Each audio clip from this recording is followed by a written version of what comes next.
Oi, gente do bem. Vamos apoiar as publicações da Fundação Bezerra de Menezes? É só curtir, se inscrever no canal, ativar as notificações e compartilhar com os amigos. Simples assim.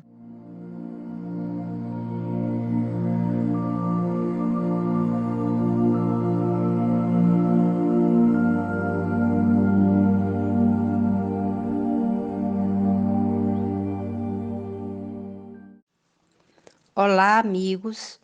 Mais uma reflexão, mais um estudo do Evangelho segundo o Espiritismo, em seu capítulo 26, Dar de graça o que de graça receber.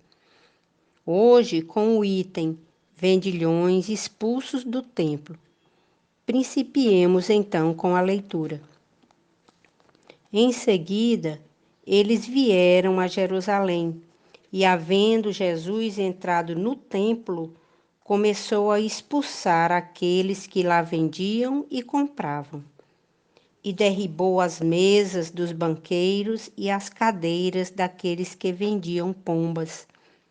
E não permitiu que ninguém transportasse nenhum utensílio para o templo.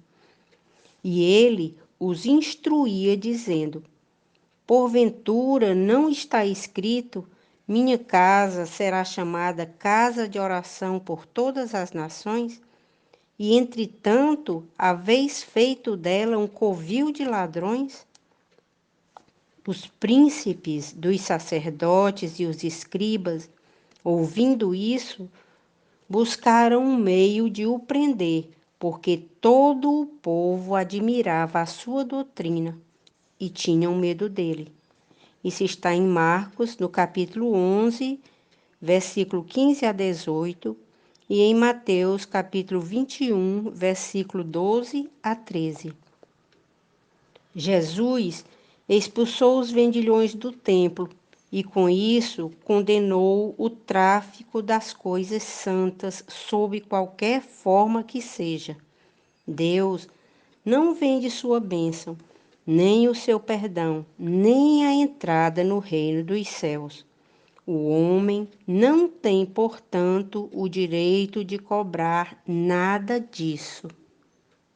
Essa passagem é também conhecida como a limpeza do templo e está na narrativa dos 4 evangelistas: Mateus, no capítulo 21, Marcos, no capítulo 11, Lucas, no capítulo 19 e João, no capítulo 2.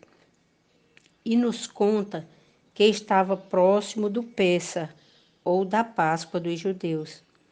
E Jesus subiu para Jerusalém junto com os discípulos para a comemoração no templo. Ao entrar no recinto, deparou-se com várias situações divergentes do objetivo daquela festividade.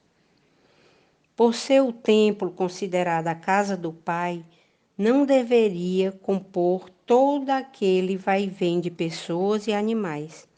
Um verdadeiro burburinho de comércio, mercadores, compradores, cambistas e animais para o sacrifício, transformando a casa de Deus em covil de ladrões. Jesus lembra a todos a profecia de Isaías, no capítulo 56, versículo 7, perguntando: não está escrito que a casa do meu pai será chamada casa de oração para todos os povos? E dizendo isso, fez um chicote de corda e começou a expulsar todos para fora do templo, pessoas e animais. Derrubou mesas, cadeiras e jogou o dinheiro dos mercadores no chão. Teria Jesus realizado tal ato, tomado tal atitude? Imaginar Jesus nessas circunstâncias, dentro do templo, de chicote na mão, expulsando quem passasse em sua frente e derrubando tudo, é no mínimo estranho, intrigante ou mesmo inconcebível.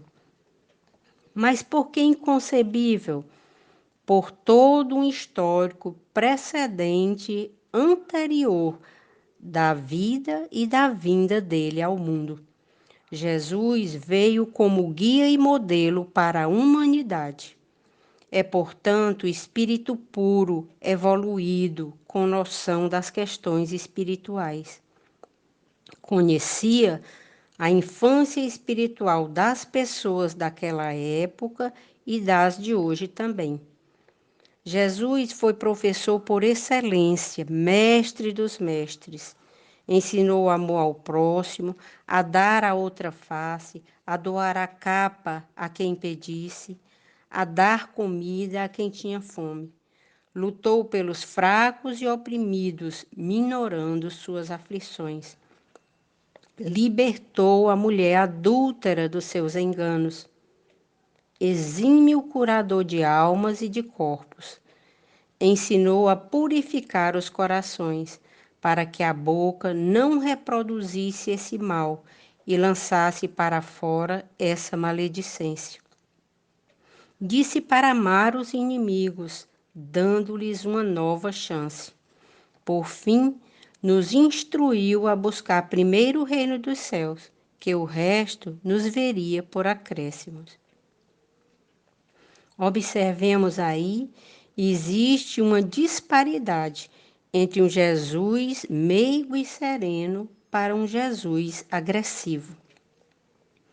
Essa passagem dos vendilhões expulsos do templo vem elucidar que as questões espirituais devem ser tratadas como tais, porque fazem parte do transcendente, do divino que existe em cada um de nós. São veios da sutileza humana que envolvem a emoção e o sentimento. Não é troca, não é venda, não é compra. É nossa relação com a causa primária, criadora e mantenedora da vida. A passagem lembra também a questão da simonia, que é a compra ou venda indevida das benesses espirituais, como, por exemplo, pagar pela oração, pelo perdão, pelas bênçãos de Deus. Deus não é vendável. É também de extrema importância salientar que a expulsão dos mercadores do templo é uma metáfora para mostrar a grandeza evolutiva de Jesus, que, empregando o verbo e a moralidade espiritual, usou sua presença e fala como um exemplo de firmeza de espírito e de atitude enérgica, para evidenciar que Deus não vende suas bênçãos, seu perdão, nem a entrada no reino dos céus. Aquele que espalhou e exemplificou a força implacável do amor, jamais tomaria de um chicote para açoitar o incauto, o imprevidente. O amor de Jesus sempre será paciente, generoso, altruísta, infinito e incondicional.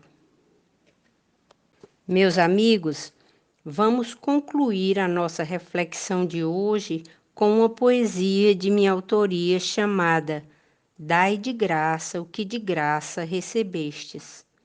Se de graça recebestes, de graça também deves dar. Por bênçãos de luz não se cobram. E Jesus vem respaldar. Não se vende o que Deus nos concede, basta no mundo espalhar. O dom da cura é sublime, é calmante e refazedor. Se tu tens, dedica ao próximo. Se podes aliviar a dor, não deixes para mais tarde, demonstre a força do amor. De preces precisa o mundo, que sejam enviadas na paz. Se eu oro e tu oras junto, a calma se torna eficaz. Não queiras tentar vender as forças que dos céus ganha. Foi Deus que te concedeu, não uses de artimanha. A mediunidade é gratuita, não faças do dom barganha. Assim seja e assim será.